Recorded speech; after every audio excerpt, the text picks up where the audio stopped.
Hello student, engineering math ডেস্টে তোমাদের সকলকে স্বাগত। আজকে তোমাদেরকে গস এলিমিনেশন মেথড একটা ম্যাথ করাচ্ছি। এটা এক্সামে অনেকবার আছে। Solve the system of equation by Gauss elimination method. যে ইকুয়েশনটা দেওয়া আছে আমরা করছি সব। Now the augmented matrix B কী হবে? অগমেন্টেড ম্যাট্রিক্সটা 1 2 3 9 2 3 3 8 3 1 2 7 দিয়ে আমাদেরকে রো অপারেশন করে আমরা এই পার্টটাকে 0 0 করবো। এই পার্টটা থাকবে, জেড পার্টটা পুরো থাকবে, তাহলে একটা ইকুয়েশন পাবো। এই পার্টটাকে 0 করবো, এই পার্টটা পুরো থাকবে, তারপরে এই পার্টটা পুরো থাকবে, এটা সলভ করবো।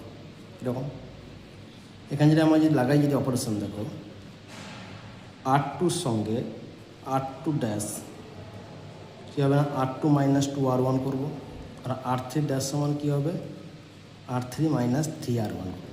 তাহলে কী পাবো দেখো, 1 2, এটা এই রোটা তো থাকবে ঠিক। R2 মানে এটা চেঞ্জ হবে, কী হবে? 0 হবে। তারপরে কী হবে? -1 -3, এটা -10 হবে। এটা 0 হবে। এটা কত হবে? -5 হবে। -7, 7, আর এটা কত হবে?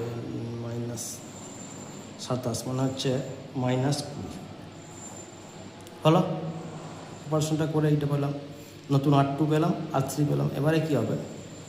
এবার অপারেশন কী লাগাবো না, এবার যদি অপারেশনটা লাগাই আমি R3 ড্যাশ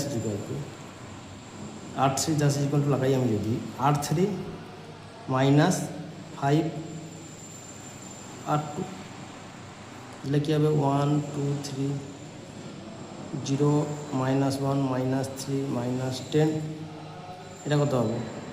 0, এটা কত হবে? 5 মানে 0, কত হবে? -7 আছে, আর মানে -8, এটা কত হবে? -20, আর কত হবে? 10 13, এটা হবে। নাও কী হবে?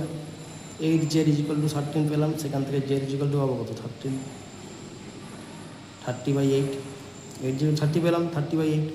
তারপরে কী হবো? -y - 3z = -10, মানে y + 3z = 10। y সমান কি? z 10 - 3z, জেডের ভ্যালু কত আছে? 10 - জেডের ভ্যালু কত আছে?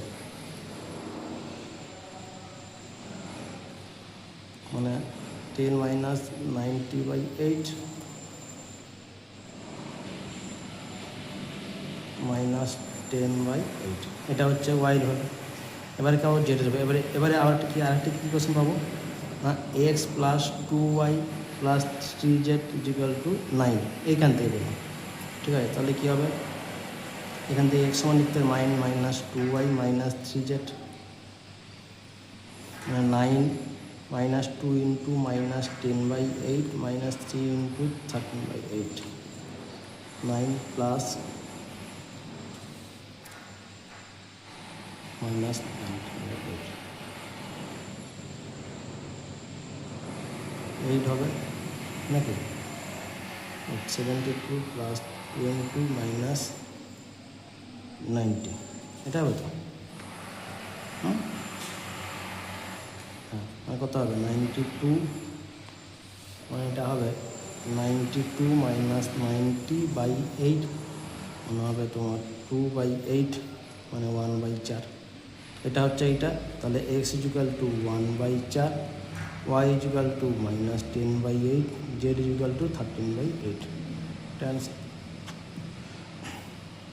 Thank you. ভিডিওটা এখানে শেষ করলাম। তোমরা লাইক, কমেন্ট, শেয়ার করো।